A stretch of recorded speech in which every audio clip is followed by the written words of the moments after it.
Richard Martineau. Plongé dans l'actualité avec des observateurs qui pensent à contre-courant. Avouez-le, je vais l'avouer aussi, on est cynique. On est cynique vis-à-vis de la politique. Et pourquoi? Bien, Alexandre Duval, qui est journaliste pour Radio-Canada, qui est en sabbatique présentement, vient de lancer un essai, Obsession élection, puis il dit une des raisons pourquoi les gens sont aussi cyniques, c'est à cause de l'électoralisme. L'électoralisme, c'est quoi? C'est de flatter certains groupes d'intérêts dans le sens du poil pour obtenir leur vote. C'est leur dire ce qu'ils veulent entendre pour obtenir leur vote, même si c'est peut-être pas dans l'intérêt général de leur faire ce cadeau-là. C'est que tu achètes un vote finalement avec un petit cadeau. Alexandre Duval est avec nous. Bonjour. Bonjour, Richard. Un des exemples que vous citez dans votre livre, c'est bien sûr le troisième lien. Bien, le troisième lien, j'en parle dans le livre parce que c'est un exemple en matière de communication politique, beaucoup. Tu sais, je pense que c'est un dossier, puis on peut peut-être se tutoyer si tu veux. C'est un dossier que tu as dû suivre beaucoup, celui du troisième lien. Au début, on nous en parlait davantage comme un ouvrage nécessaire pour la fluidité de la circulation. Après ça, on s'est rendu compte que ça allait coûter cher. Donc là, on a réduit le projet en disant, on est dans une période de contraction budgétaire. Après ça, on a changé le projet en disant, finalement, les patrons de circulation ont changé, donc le projet doit changer. Et là, on est revenu à un projet de troisième lien en disant, finalement, c'est la sécurité économique. OK? Donc le troisième lien, ce qu'il illustre, c'est sur 10 ans, comment la communication politique est fabriquée pour finalement faire en sorte que les électeurs se sentent interpellés par le projet. Puis tu sais, la communication politique, j'en parle dans le bouquin, mais c'est un élément de l'électoralisme. Le marketing politique aussi. Le fait que les partis politiques, les gouvernements commandent des sondages pour savoir quelles mesures seraient potentiellement populaires, comment on doit présenter telle ou telle mesure pour que le monde nous suive puis le monde comprenne, donc quels mots on doit utiliser pour en parler.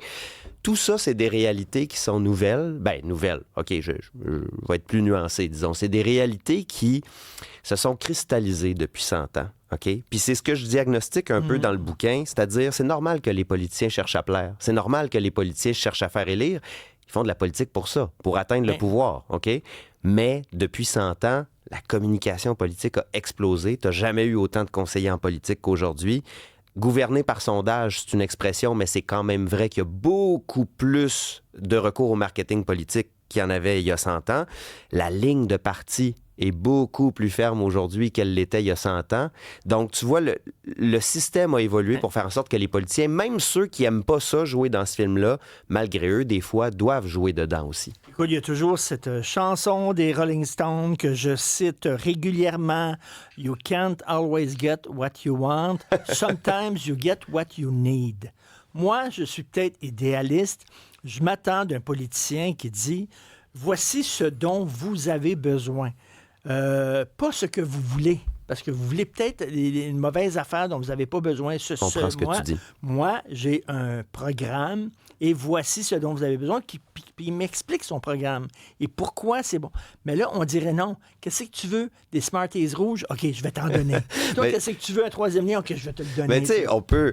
C'est sûr, là, on peut pousser la logique à l'extrême, mais moi, je tiens à dire, Richard, cet ouvrage-là, c'est pas une accusation envers les politiciens. Je l'ai vraiment pensé comme un diagnostic du système. Qu'est-ce qui fait en sorte que les gens ont tant l'impression d'être rendus là-dedans? Qu'est-ce qui fait en sorte qu'aujourd'hui, selon les sondages, tu as l'impression qu'il y a un Québécois... T'as un Québécois sur 2 qui a l'impression de ne pas avoir de choix au moment de voter parce que dans sa tête, tous les partis se ressemblent. Qu'est-ce qui fait que 8 Québécois sur 10 trouvent que les politiciens font des promesses qu'ils ont l'intention de ne pas respecter? Le fil conducteur de tout ça, c'est l'électoralisme. Puis encore une fois, je blâme pas les politiciens, mais d'où ça vient dans notre système, toute l'évolution de ça, c'est ça qui m'a intéressé. Puis, tu sais, j'ai Sylvain Gaudreault, anciennement du Parti québécois, Émilie Foster, anciennement de la CAQ, et Hélène David, anciennement du Parti libéral du Québec. Donc, pas les moindres des personnages politiques, on s'entend, qui ont bonne réputation, qui sont toujours un peu, je pense, positionnés au-dessus de la mêlée. Les 3 signent une préface dans mon bouquin et font à peu près le même constat que moi, puis disent c'est nécessaire qu'on ait cette réflexion-là. Puis Sylvain Gaudreault dit justement, tu dis, tu veux quoi? Tu veux des Smarties, blablabla. Sylvain Gaudreault dit, tu sais, la politique, c'est aussi des fois faire preuve de leadership pour que même si une mesure n'est pas populaire, on puisse quand même aller de l'avant parce que c'est dans l'intérêt de la population au complet. Alexandre, je t'entends. Tantôt, on va faire le tour des solutions que tu proposes parce qu'elles sont intéressantes, mais je t'entends, mais je me fais l'avocat du diable. Oui, pour les fins de la discussion, est-ce que les gens veulent entendre ça? Est-ce que les gens veulent entendre la vérité? Parce que les gens disent, on est écœurés des politiciens qui nous promettent n'importe quoi. Mais est-ce qu'ils sont prêts à ce qu'on leur dise la vérité? Par exemple, on ne peut pas tout payer. Il va falloir couper à un moment donné dans nos dépenses. Ou alors, ils veulent encore un Père Noël qui leur promette le paradis puis des cadeaux. Là. Ben, écoute, on est quand même dans une réalité où la science politique nous démontre que avant les élections, dans l'année précédant les élections, tous les gouvernements ont tendance à dépenser plus. Fait que je te laisse tirer tes conclusions. Pourquoi tous les gouvernements, depuis des décennies, ont tendance à faire ça? C'est parce que les élections approchent, puis idéalement, il faut en donner un peu à la population pour s'attirer leur soutien.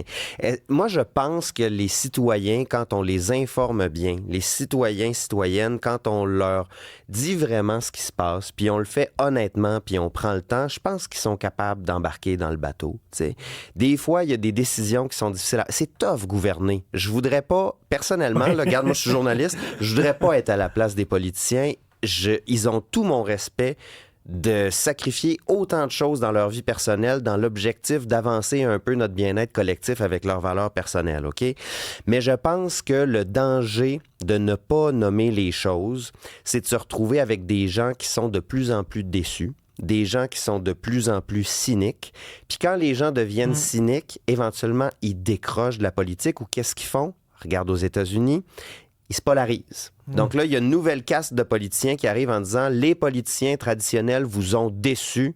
Moi, je vais vous redonner le pouvoir. Moi, je vais parler pour vous. » Donc, avec un discours plus populiste, là, les gens se disent « Hey, lui, il parle différemment. Il parle pas comme les autres. » Mais là, soudainement, le vrai puis le faux, on n'est plus capable de les départager. Et quand ils arrivent au pouvoir, on voit que la démocratie peut être mise à mal. Donc, le danger de ne pas dire au monde qu'est-ce qui se passe, puis le danger, des fois, de pas dire, écoutez, ça, on peut pas le faire maintenant pour telle raison, ou ça, il faut qu'on le fasse pour telle raison.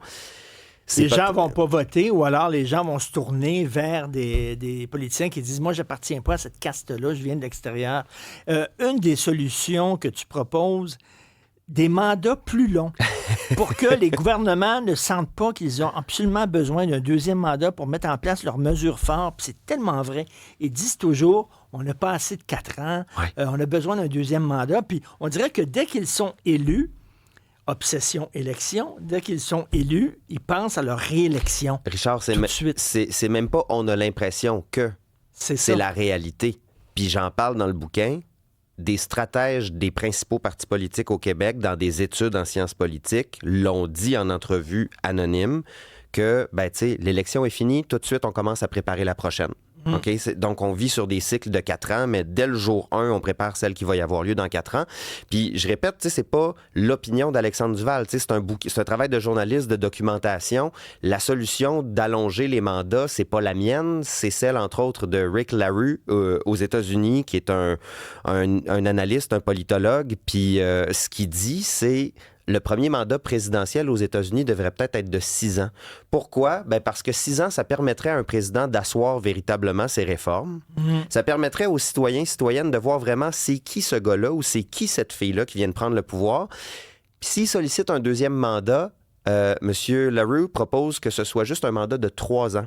Donc, pour pas qu'une personne s'arroge le pouvoir trop longtemps, mais pour que le deuxième mandat lui donne juste assez de temps pour finir l'œuvre qui avait commencé. Donc, les 6 premières années, il ne serait pas en train de penser tout de suite à sa réélection. Puis après ça, s'il n'a pas fini, il aurait le temps de finir. Puis je vais te faire juste une petite parenthèse. Depuis le début des années 2000, le président français est élu pour 5 ans. Mais avant, c'était 7 ans. 7 ans? Okay? C'est un septennat avant? C'était un septennat, là, c'est rendu un quinquennat. Il y a eu, depuis le début des années 2000, 2 tentatives législatives de revenir au septennat parce que les observateurs en France sont en train de se dire on a fait une erreur en abaissant la durée parce que la présidence française est rendue obsédée par sa réélection. Il y a même le terme hystérisation de la vie politique française qui a été utilisé parce que c'est trop peu... Écoute, l'État est rendu énorme. Avant, là, l'État n'avait pas la responsabilité de la santé. n'avaient pas la responsabilité de l'éducation. Beaucoup plus de lois qu'avant, donc le système de justice... En 4 ans, tu ne peux pas mettre sur pied là, une véritable réforme de l'État. Et c'est certain que tu vas demander un deuxième mandat. C'est sûr. Mais ça, c'est une solution très intéressante. Autre chose, moi, je suis tout à fait d'accord, l'abandon de la ligne de parti. Il n'y a rien de pire que de voir des politiciens sourire puis hocher de la tête quand le chef parle en disant ils sont tous d'accord. Puis c'est pas vrai qu'ils sont tous d'accord. Avec, puis tu sais quoi, il y en a qui en souffrent de ça.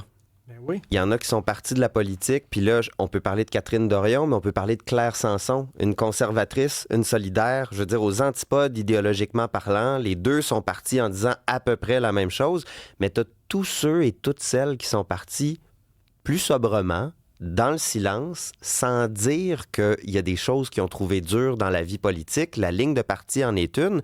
Là, bon, t'as Paul Saint-Pierre Plamondon qui propose d'assouplir la ligne de parti s'il devient premier ministre, si le Parti québécois prend le pouvoir. Mais il y en a d'autres qui l'ont promis avant et ça s'est jamais vraiment réalisé. Donc là, on verra à l'usage si le PQ est élu. Mais tu sais, il y a 125 ans, au Québec, les députés qui votaient toujours du même bord que leur parti, là, il était minoritaire. C'est un petit nombre de députés. Oui.